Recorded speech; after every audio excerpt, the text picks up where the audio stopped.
Hello once again. Today I am telling you about Microsoft Excel.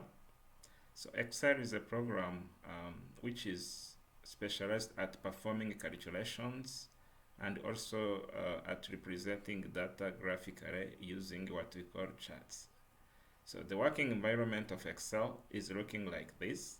This is what we call the sheet or worksheet. It is written like this, worksheet.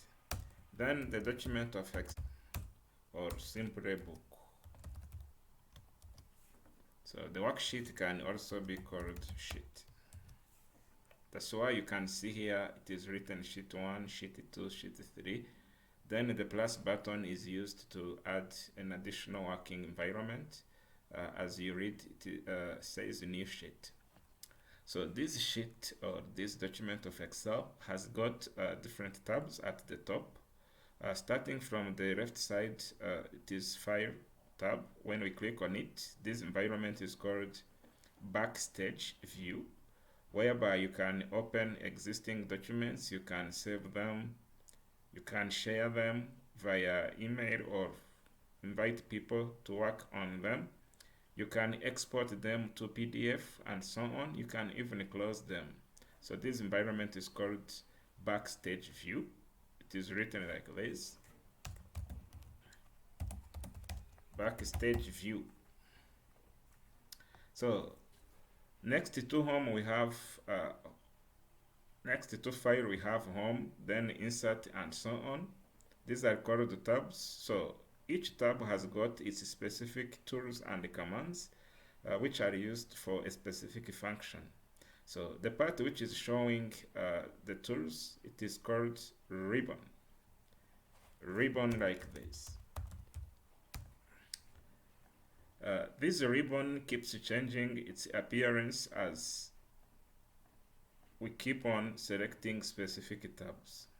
So towards this bottom of the ribbon, we have what we call groups. So groups for home tab, they are clipboard, font, alignment, etc.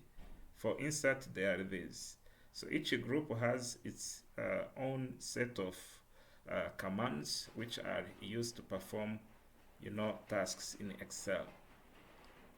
So Excel has got cells.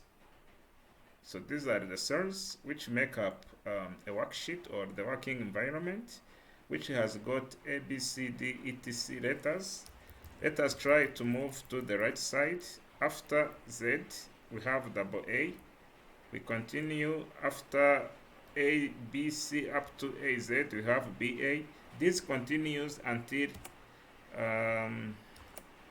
XCFD.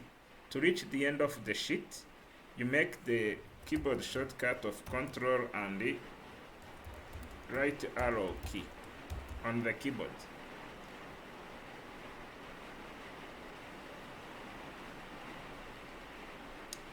So to go back at the beginning, we press Ctrl plus Home.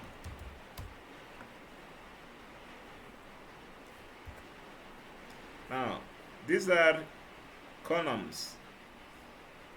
These letters, which are vertical, they are called columns. Now, there are numbers also which are horizontal, as you can see. Number 1, 2, 3, up to which number? 1,048,576. So this is the last number which a sheet can contain. 1,048,576. To be able to reach the bottommost part of the worksheet, I have pressed Ctrl plus Home arrow key. Sorry, Ctrl plus down, not home, down arrow key. This one should take you at the bottommost part of the worksheet.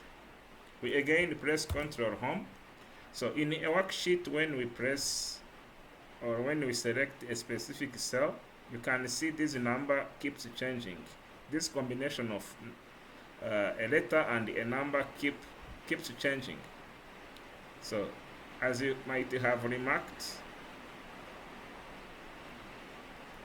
it keeps changing. So this combination of a letter and a number, it is called cell reference. Cell reference is written like this. Example is H9, which is right now selected. So the letter or the column is H and the row is 9. So this H9 is representing a cell in this worksheet. So values in Excel, they are written inside the cells. For instance, here we write 1, 2. So if you want to continue until number 20, you don't have to write 1, 2, 3 up to 20. No, you only write the two first numbers, 1 and 2. Then you scroll down. As I scroll down, you can see the number 20 is there. So this is it.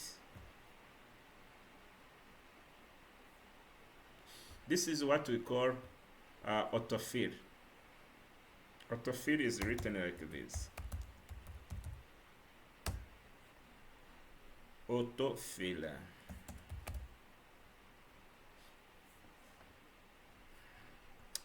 So when we are to use autofill, there is a part which is here, down, in the right side.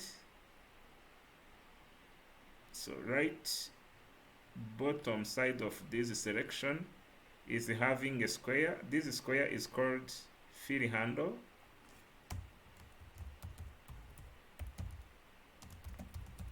So the fill handle is the one which enables you to copy or to drag down. So when we select again, the fill handle should appear. Then we take this cursor, we press it over the fill handle.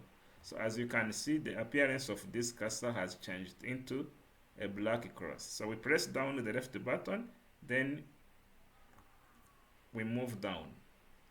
It is working. So we can also start from 20, then 18. As you can see, 20 and 18, there is a difference of 2. So when we again use fill handle or autofill to move down,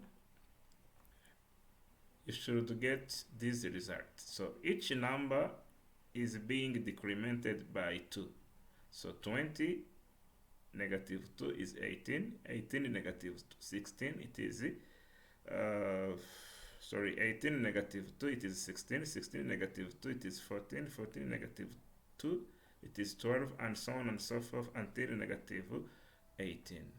So this autofill requires you to only give an example of two first values. So what if I leave 20, then I copy by selecting only 20? This is what happens. Only 20 is being repeated.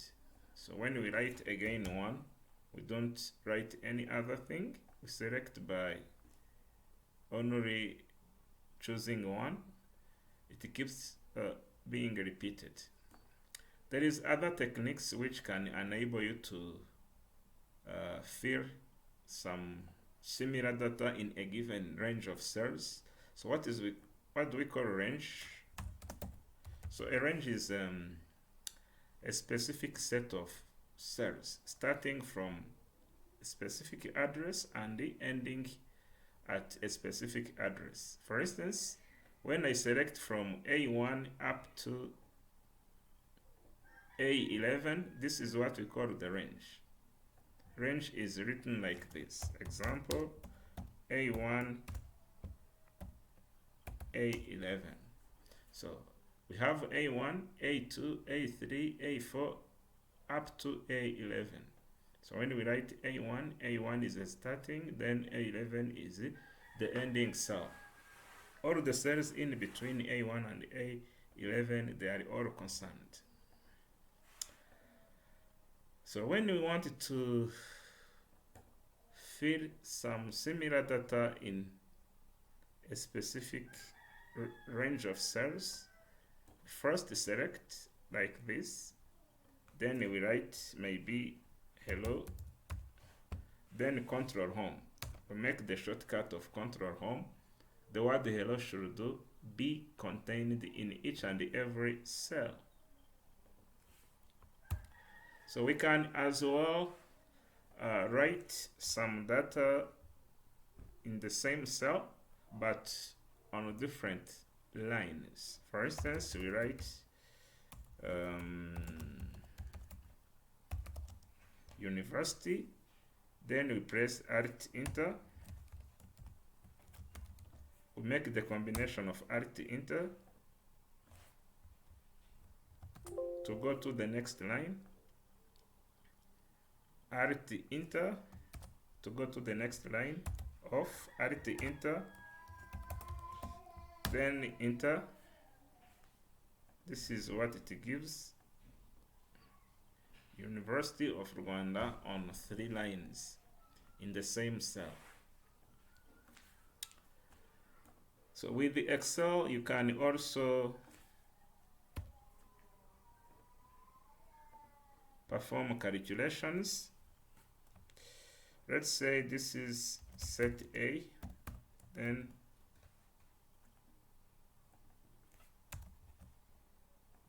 and this is set B. Then we have to calculate the sum. So set A starts from 23 and it is decremented by 2. We use Autofill. It should give you this range of values. Then this one starts from 78. It is decremented by 10. That is 68. Like this. Then we are going to get the sum. So to write the formula which should give us the sum, we start it with the equal sign. So the formula, the function in Excel, they all start with the equal sign. Then we click on the first value. As you see, 23 is not the one which is displayed. Instead, the cell reference of 23 is the one displayed. Plus, we click on 78, then we press enter. So this is the sum of 23 and 78. In Excel, you don't have again to write the formula for each and every row. No, you simply write the formula for the first row. Then you take the cursor, you put it in the fill handle, you make a double click.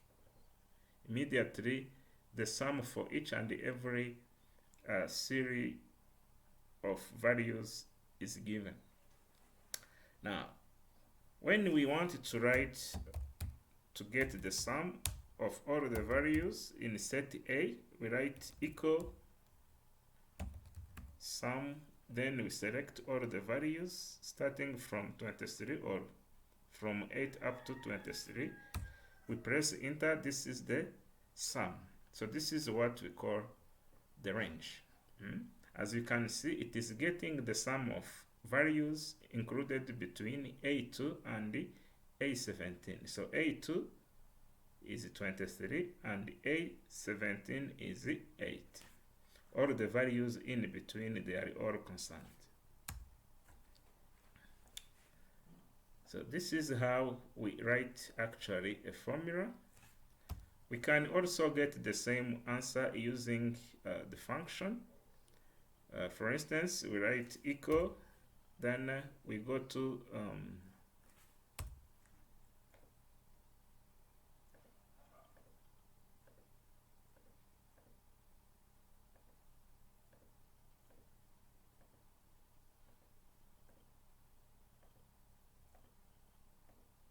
so with the Excel, you can perform a lot of things. Let's say we create a new sheet. We are now going to see how functions work in Excel and formulas as well. So let us try to make something meaningful. So this is the serial number. These are the names. Let's say this is the assignment 1 out of 25. this is assignment 2 out of 10.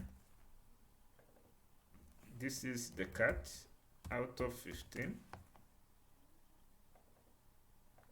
So this is the total of cut out of 50. This is the final exam out of 50. This should be the grand total out of 100. So this one can be the verdict, and maybe this one can be the place, or yeah, the place. So we are going to use Excel. First of all, we enter some data. Let's say we stop at 5, like this. So names here is QCon. This is Acon. This is WCon. This is Bcon. And this is Econ. So these are the names, of course, which are imaginary. I don't know if you will see someone called QCon or Econ, and so on.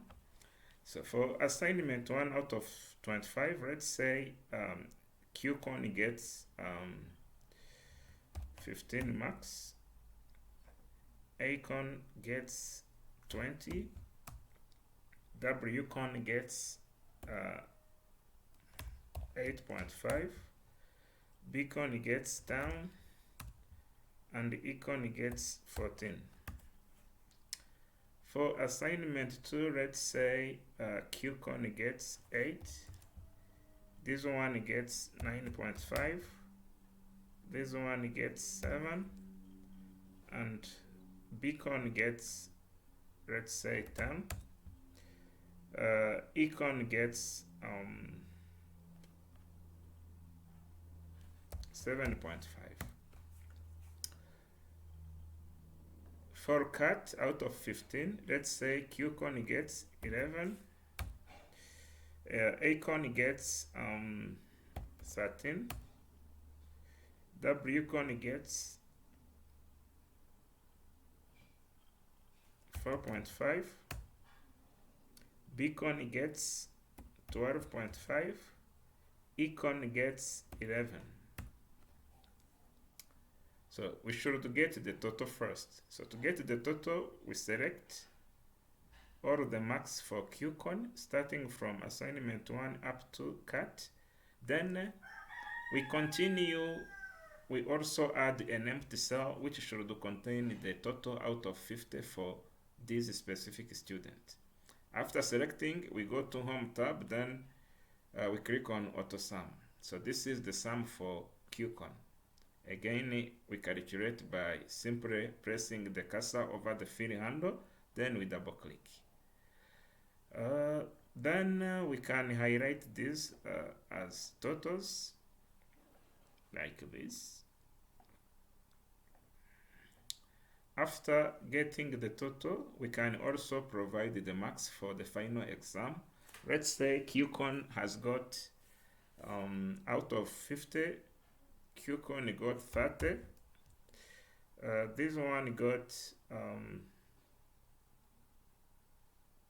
35. This one gets 10. Bcon gets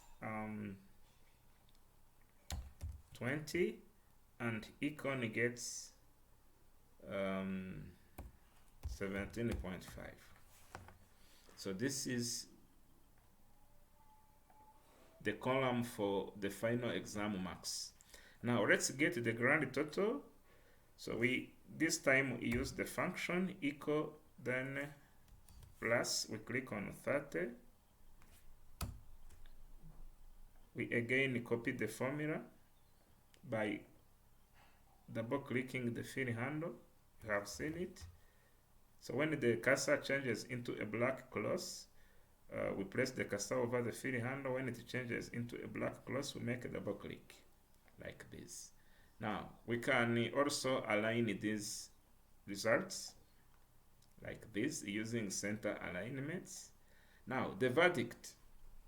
The verdict here determines who passes and who retakes or who repeats.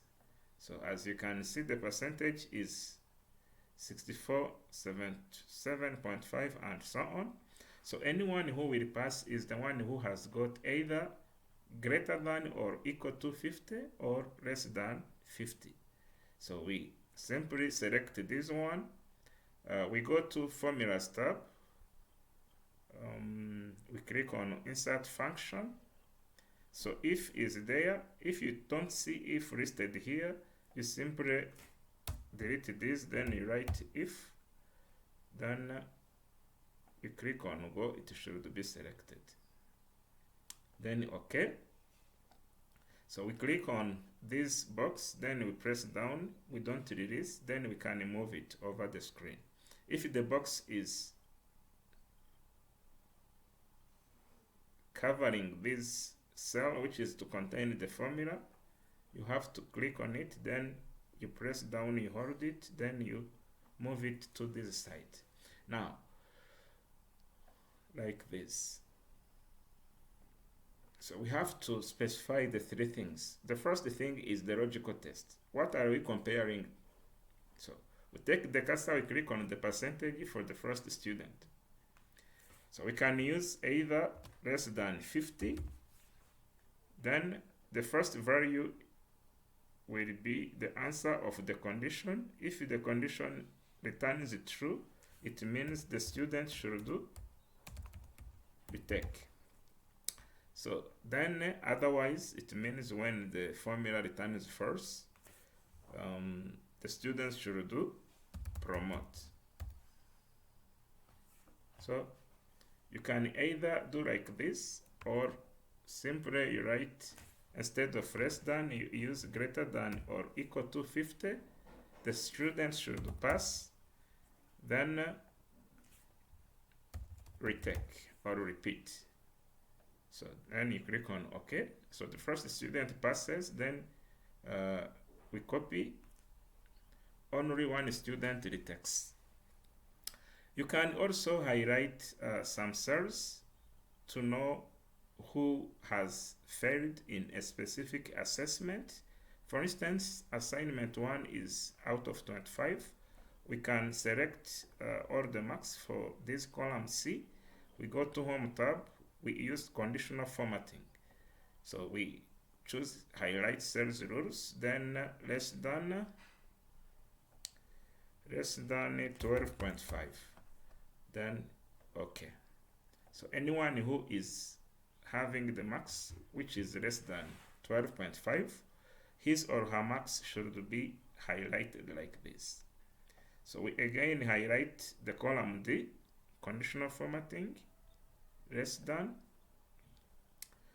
This should be less than 5 because the total is 10. Then OK. We again select this conditional formatting, less than. This should be 7.5. Then OK. For total and the final exam, they are all out of 50, so we select both. So it should be less than 25.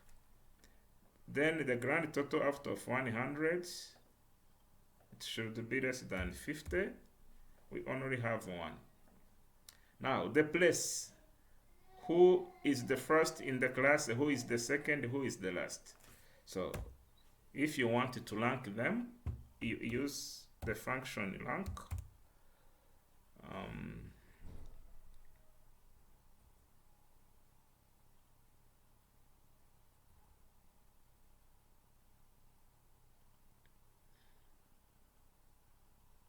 You can see the details about each rank function.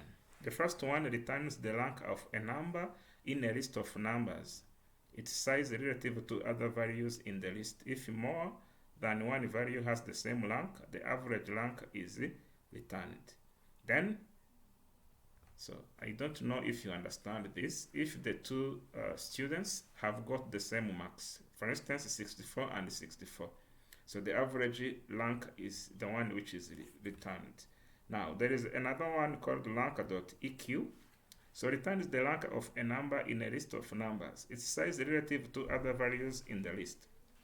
If more than one value has the same rank, the top rank of that set of values is returned.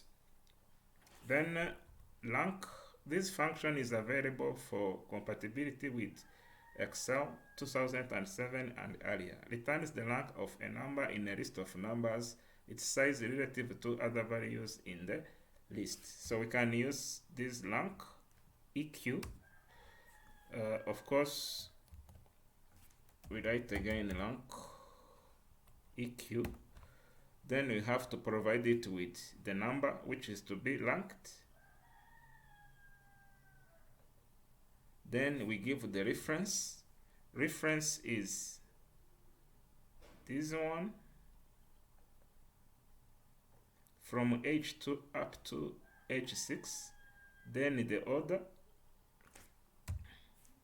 As you can see, the order is either 0 for descending and 1 when ascending. So we use ascending like this. We can even double click. We close the parenthesis, then we press enter. We copy the formula downwards.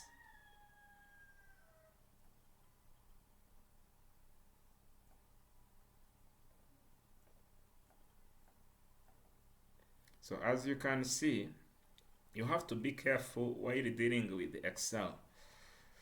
Because Excel, when you copy the formula, for instance, the range was from here up to here. But for the second one, the range is now from here up to there. So one cell which is empty is added. When you go to this next one, the two cells are added. As you can see, all of these formulas, they are using different differences. When we go there again, you can see that the range is starting here and it is adding some 3 empty cells. When you go to this one, it is adding like 1, 2, 3, 4 cells. So which is wrong. Meaning the result that we are getting right now, they are wrong. So how do we change these references? So references have got different types. The first one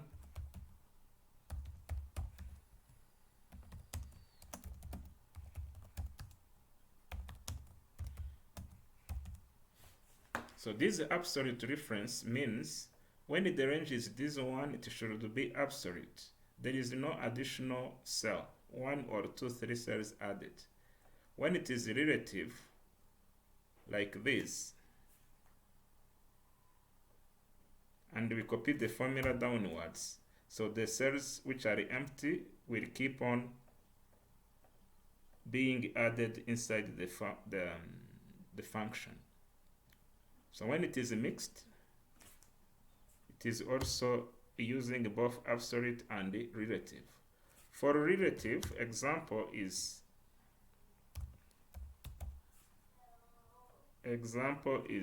H2, H6,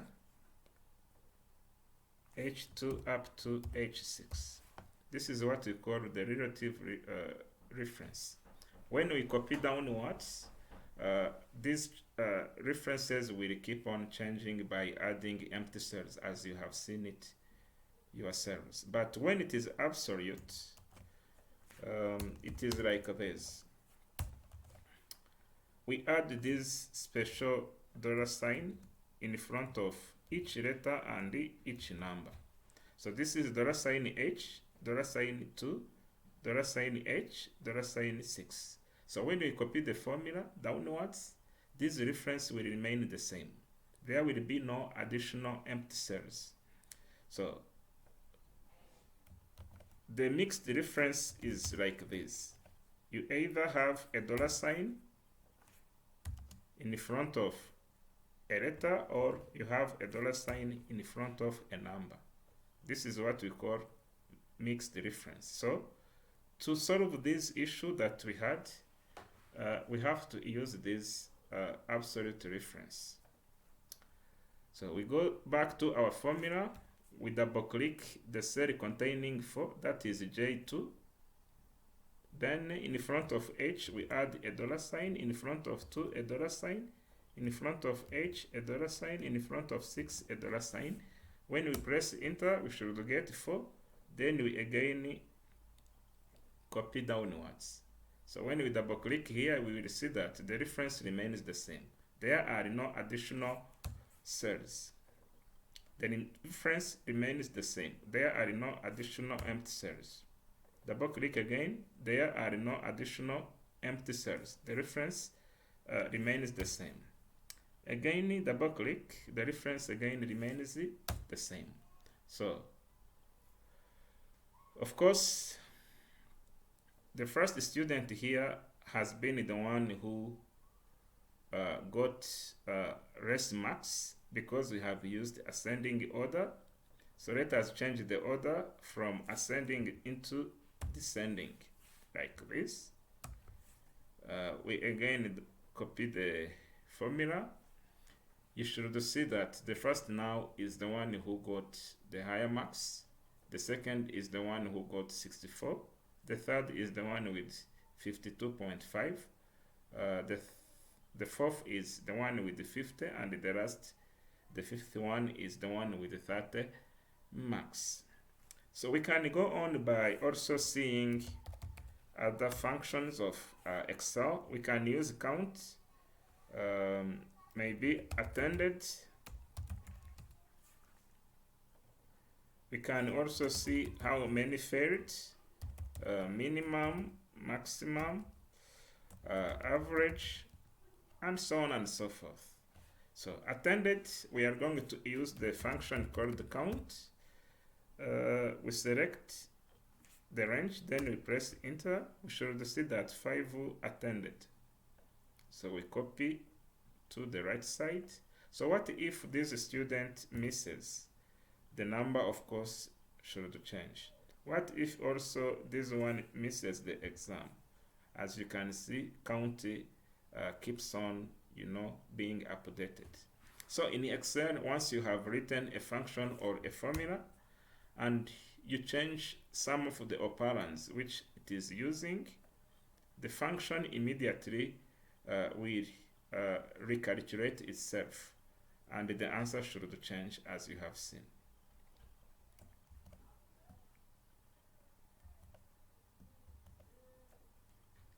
So the failed, how many failed? So we use count if. We use count with a condition of if. As you see, the arguments we are providing are range and criteria. Range and criteria. Range, we select. We don't include 5. We stop at icon. Then criteria is double quote, shift double quote, less than 12.5, then shift double quote, we close the parentheses. This is the function to get the number of students who failed. So there are 2. We can copy the formula to the right side. Then we edit the condition or the criteria. Here the criteria should change and be 5. The criteria should change and be 7.5. The criteria here should be less than 25. And the criteria here should be also less than 25. Finally, the criteria here should be less than 50, like this. So this is it. For the minimum, the function is simple. We write equal min, then we provide only the range. As you remember, we only stop at row number 6. So when we press enter, we should get 8.5. This is the student who got the lowest mark in this column. So we can copy vertically, horizontally to the right side. Then the minimum for each column is calculated. For the maximum, we use max. Again, we provide the range. We press enter. Again, we copy horizontally to the right side. For average, we write equal average.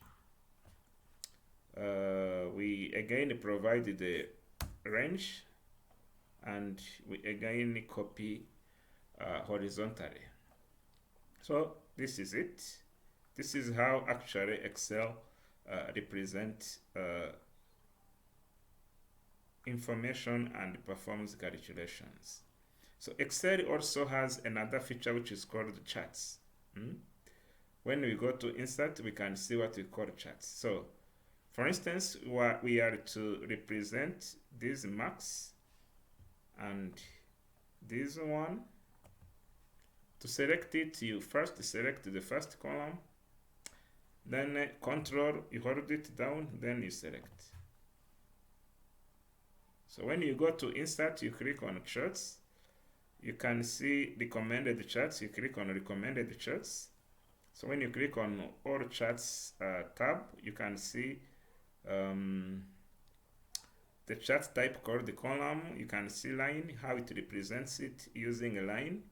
Column, this is how it represents it using the vertical columns of these colors. Then pie, then we have bar, we have area, stock, surface, and so on. Let's use line chart, then okay.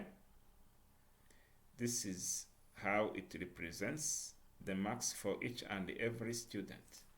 So this chart or these graphics can also be edited, and maybe we add the marks for each and every student. This is the point which is ranking QCon. As you can see, QCon got 64. So QCon is the name, and 64 is somewhere above 60. Then another one is Acon. Acon is here, got 77.5. So Acon got 77.5, which is somehow below 80. So to avoid this kind of, referring to this y-axis, we can add what we call, we go to design, we are already in a design, then we go to add chart element, we locate data labels. So data labels will enable us to add the percentage for every student. So maybe we use above chart like this. So Acon 77.5. Even though we don't have this data or this table, we can still get, the percentages. Now, what QCon, Acon, WCon, BCon, and so on are representing? What 0, 10 up to 90 they are representing? We go back to add chart elements. We choose axis title, then primary horizontal. This is X. We write names of students.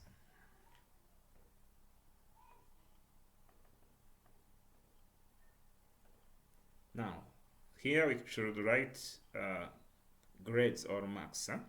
So we go back to designing, then add chart element, axis titles, primary vertical this time. So we write grades.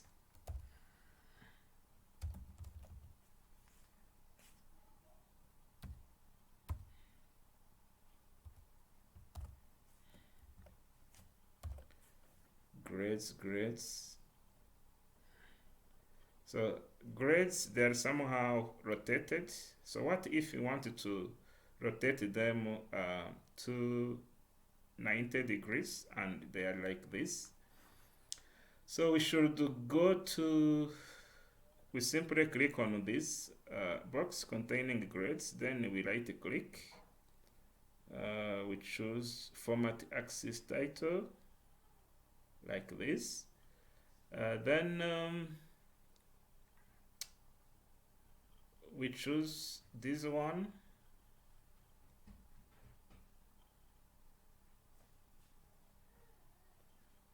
we choose this one, which is called the size and the properties. Then we choose text direction. As you can see, we are at this level, so we have to rotate it horizontally like this.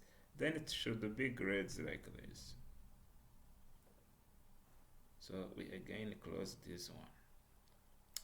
So how can we provide a title to this chart? We go back to design, add chart element, axis, chart title. Then we choose above chart. We write performance of students, like this.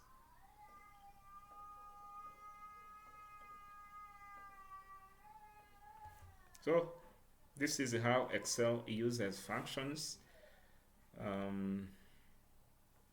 So this chart, you can copy it. If you want to use it in a Word document, we open Word.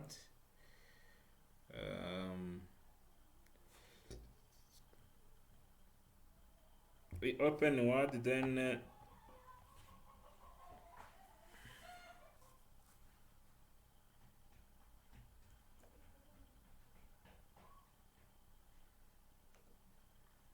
we paste it.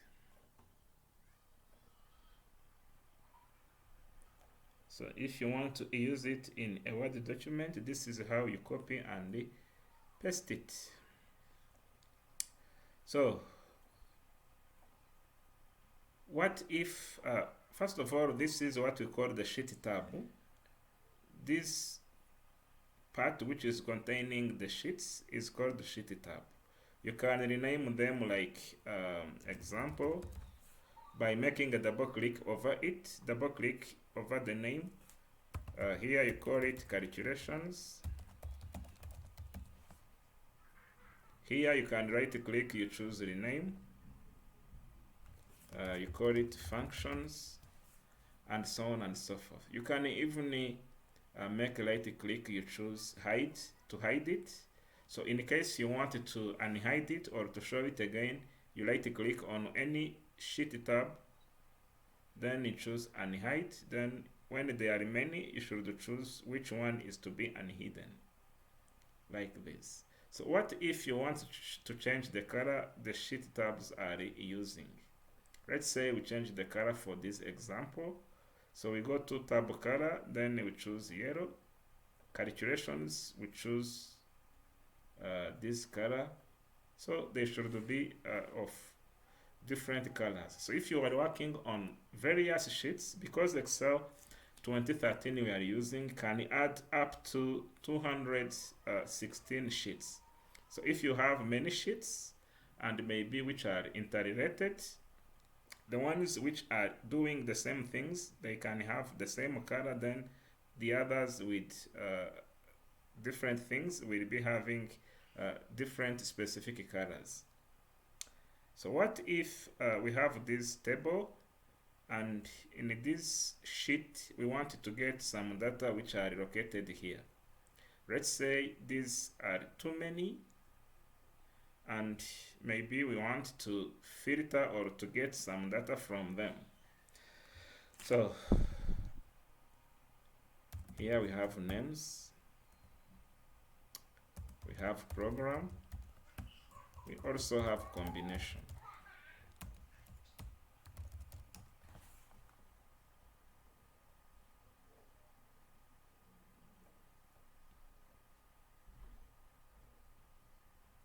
So we want to, we copy first the names. We can, remain with only these two names, like this. So the programs of these people and their combinations, when we want to get them using the function, this is what I'm going to show you. The function is called the VLOOKUP. So we write equal VLOOKUP. We choose or we select the values we are looking for, then comma. We have the table array. So the table array is this sheet which is containing the data to be used. We click on A, then we use Shift plus right arrow key to select to the right side. We stop at column D. What we are looking for is the program. So program is on column D. Column D is column number 1, 2, 3, 4. So this is what we call the index number, comma 4, then comma false. False means exact match. We need the degree, sorry, the program for the person who is located here. We close the parentheses, then we press enter. So this is the program for the person called William. Then we move down or we copy. For Isaac Kagabo, it should be diploma. Isaac Kagabo, it is a diploma. For William, it is a degree. Now, we are going to also use VLOOKUP to get the combinations. You remember the function is equal VLOOKUP. We again provide the values we are looking up, then comma. We provide the array. Array is to click on A, then shift right arrow key. We stop at D.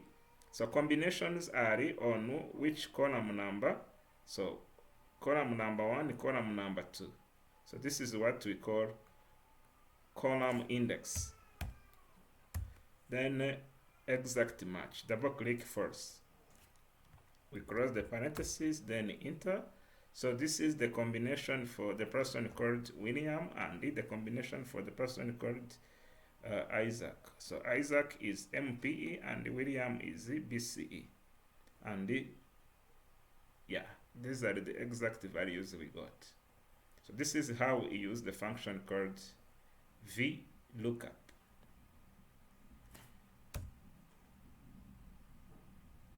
So Excel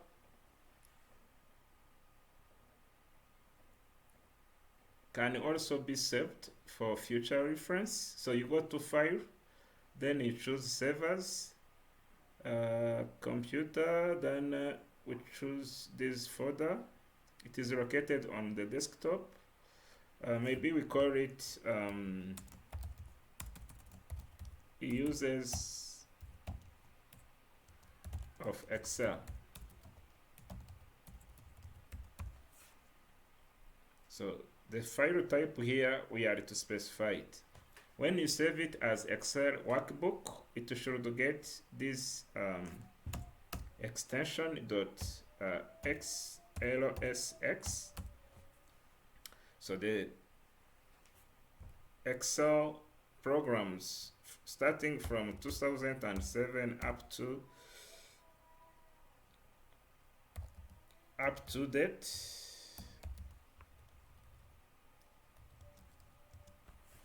they use .lsx extension.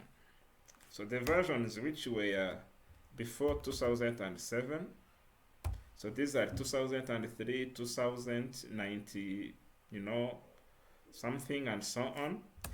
This one, they use the extension of XLS without this X.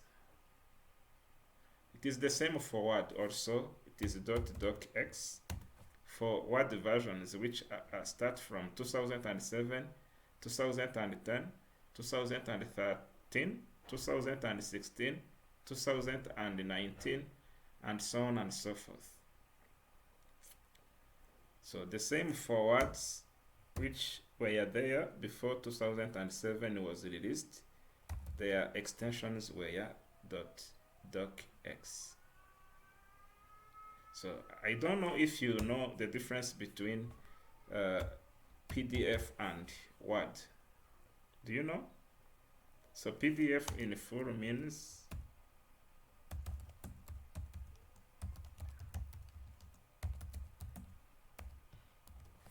portable document format. So this is the version which is somehow a printed version of Word, because with the PDF you can't edit like edit in Word by deleting characters and so on, or by adding.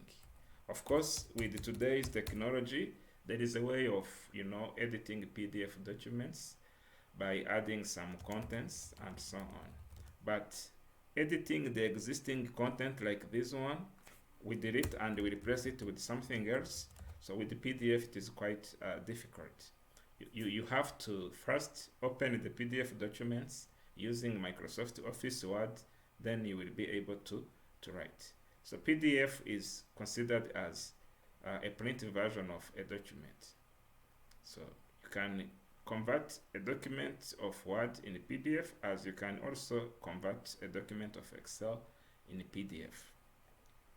So when you save as Excel workbook, it will be having the extension of .xls. So when you save as the type of Excel 97 up to 2003,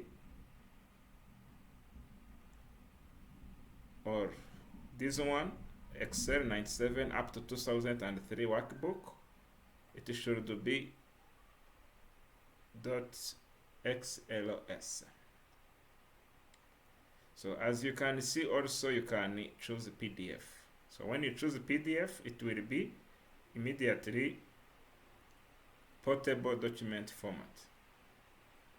So we choose Excel workbook, then save. So what if we wanted to make this PDF, this worksheet? First of all, we go to View, then we choose Page Break Preview to check how many pages these are using. First of all, we can change the orientation from portrait to landscape. As you can see, we are using 2 pages. So these blue lines shows where the first page is, breaking or is ending, and where the second page is starting. So we can move it up to here to make sure that all of these things, they fit in one page. Then the chart will be on page number 2. This should be page number 2, as you see. So after arranging each and everything, we can now go back to View, then Normal, then we go to File, Export, then Create PDF. We call it Calculations, then Publish. So the PDF should be created of 2 pages. The first page is showing the summary of marks and places and the verdict for the 5 students. The second should contain the chart which we created, like this.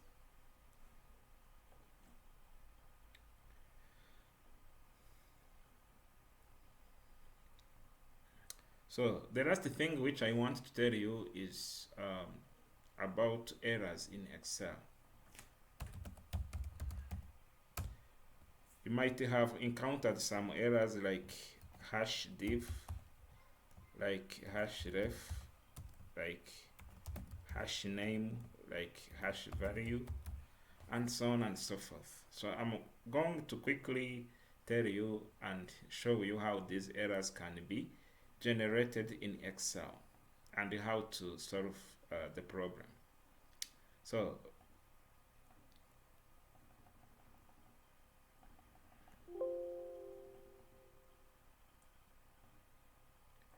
let's say we have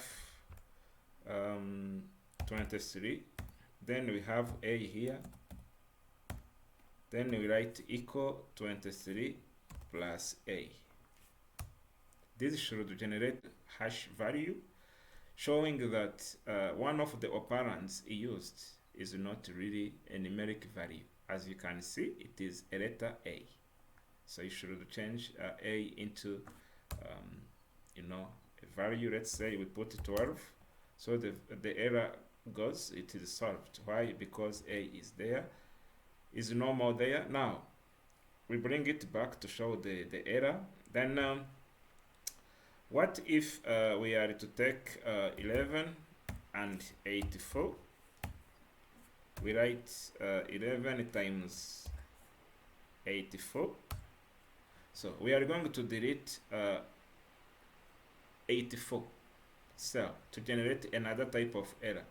So right click, we choose delete, then we choose delete cells left, I mean shift cells left, shift cells up. We choose shift cells up, then okay. The error href is also generated. Why? Because the reference which was containing the value or one of the operands used in this operation has been deleted. So href is there. Now, what if we take 34 and 45? Another error is called hash value.